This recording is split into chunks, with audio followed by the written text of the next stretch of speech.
উপমহাদেশে বাংলাদেশের বন্ধু ভারতকে দেখানো হলেও প্রকৃতপক্ষে ভারতই বাংলাদেশের সবথেকে বড় অভিশাপ। অভিশপ্ত বাংলাদেশ বারংবারই হোঁচট খাচ্ছে ভারতের খামখেয়ালিপনার বাঁধের কারণে। ভারতের মতো বন্ধু যার আছে তার শত্রুর দরকার হয় না, এমন প্রবাদটি সামাজিক যোগাযোগ মাধ্যমে ঘুরছে নেটিজেনদের মোবাইলে, ফেসবুক, টুইটারের টাইমলাইনগুলোতে। বিগত দিনের মতো ভারত আকস্মিক বাঁধ খুলে দেয়ায় প্লাবিত হয়ে পানির নিচে তলিয়েছে বাংলাদেশের বেশ কিছু জেলা। শত কোটি টাকার ক্ষতির পাশাপাশি প্রাণ হারাতে হচ্ছে এদেশের সহস্র লক্ষ সাধারণ পানিবন্দী মানুষদের।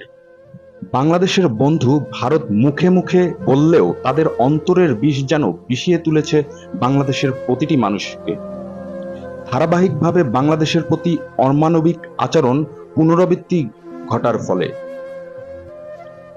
ভারতের এই অমানবিক আচরণের জন্য ইতোমধ্যেই বাংলাদেশ সহ বিশ্বের অধিকাংশ নেটিজেনরাই বয়কট ভারত, ভারতের সকল পণ্য বর্জনের ডাক দিয়ে হ্যাশট্যাগ বয়কট ভারত লিখে প্রতিবাদ জানাচ্ছে নেটিজেনরা।